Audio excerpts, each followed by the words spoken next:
One of the hardest struggles to conquer for kiddos ages 4 through 9, and sometimes older than that even, is nighttime bedwetting and urinary incontinence, also known as enuresis. Parents, when it comes to this topic, we know that you've tried everything from waking them up during the night, setting alarms, doing the sleep studies, and we know that this can be frustrating for your kiddo's self-confidence and their growth too, but also your sanity.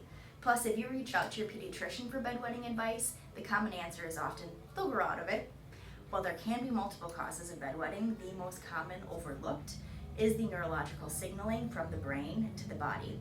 In this video, we're going to discuss why this signaling gets altered, what that does to sleep, and how bedwetting can be associated with other health challenges like immune, digestion, and behavioral struggles too. So let us help you get to the root cause, gain some momentum with this common struggle, and let it become a thing of the past for you and for your child. This video that we're going to do today is for parents who've done the sleep studies. They bought the nighttime stay dry alarms, they've made some diet modifications and lifestyle modifications, but even as the child gets older, the bedwetting still persists. Always key to remember with this topic is enuresis really affects self-confidence and experiences. So kids can't do sleepovers. They often try to hide the bedwetting from mom and dad, and they have to wear a pull-up well beyond pull-up years. Those are all highly emotional struggles that go right along with the bedwetting. So the majority of these cases in our office all sound eerily the same. The child was fully potty trained and then, out of nowhere, started having nighttime accidents. Sometimes only 2 to 3 nights a week, but in other cases, nightly accidents. That is a lot of laundry. Just recently, we started caring for a young man who would wake up in wet sheets every single morning. He would sleep so deeply that the wetness wouldn't even wake him up. For an 8-year-old, this was super embarrassing. He would stay in bed as long as he could so mom and dad wouldn't find out. And when his parents brought this up to their pediatrician, the answer they got was, "We're not sure what's going on. We hear it all the time.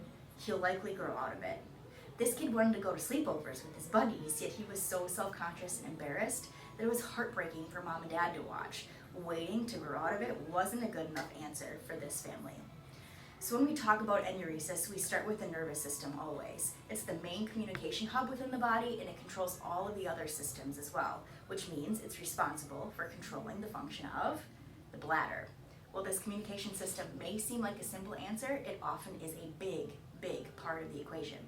If a child's struggling with a stressed out nervous system that's not functioning properly, it's no surprise that the brain's going to have difficulty signaling to the child's bladder to hold that urine while sleeping, or to wake up and get to the bathroom when it's full and has the urge to go.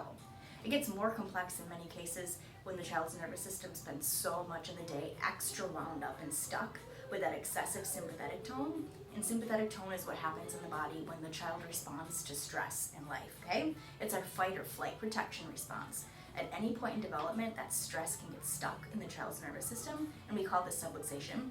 Most commonly, this starts during pregnancy and in the birth process, when a child struggles with motor and movement milestones, things like sensory sensitivities, social development, or even during big immune system struggles. So if your kid gets strep, if your kid's got a big GI upset, all of those things can cause the nervous system to go into that fight or flight mode.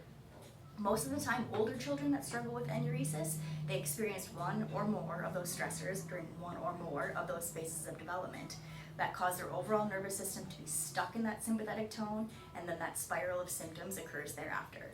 So where sympathetic tone comes into play with bedwetting specifically is at night the body is so worn out and fatigued from all that excessive stress and tension that it experiences throughout the day that it overreacts and it elicits that parasympathetic response to try to balance things out, but it does it too much, and therefore it lets the bladder relax and release that urine at a time that it's not supposed to.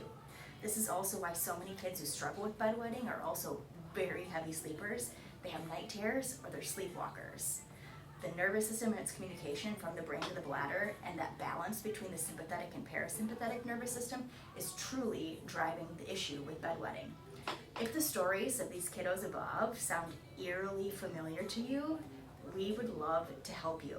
The important thing to remember, especially in these cases, here it is, you are closer to a solution than you think, and the nervous system may be the missing link, and it often is.